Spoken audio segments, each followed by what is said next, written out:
Ito mga kamars, panoorin natin. Ano kaya ito? Parang bula-bula. Ano yung ginawa ni nanay? Magtugoy ng baka.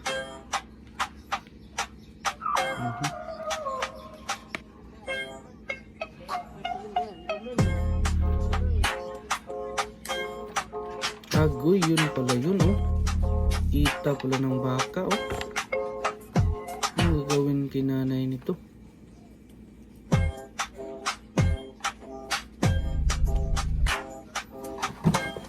Ilagay sa balde. Naluan ng kunting tubig at saka kinumot-kumot. Yan, ginawang bula-bula. Ano kayang gawin ni nanay? Parang magluto ata ng tinapay. Yan, oh, dami na yung nagawa niya, oh. Bula-bula. Galing sa ita ng baka. Yan, oh. Tapos ibilad sa init ng araw. Gagawa ata ng tinapay si nanay. Yan, oh, tuyo na. Dami yung nagawa ni nanay. Yan, oh, tuyo na.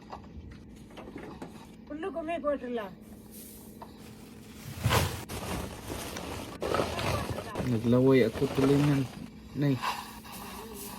Uy, nilagay sa ano. Tapos nilagyan ng sapal ng palay. Yan, oh, by layer. Tapos palay na naman. Sapal ng palay. Tapos yung bula-bula. Yan, oh, pinuno talaga yung ano, yung tawag nito. Yan, oh. Yan, tapos nilagyan na naman ng sapal ng palay. Yan. Parang ubin ata yan, at saka lulutuin na ata ni nanay. Nilagyan ng ano, parang ano yun, parang tabletas, ah. Tapos yan, umusok pa at tinakpan. Tinapay ata to, parang pandesal, ah. Ayun, tapos na. Luto na.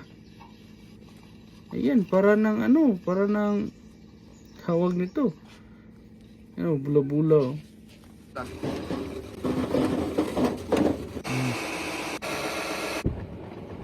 Tigas.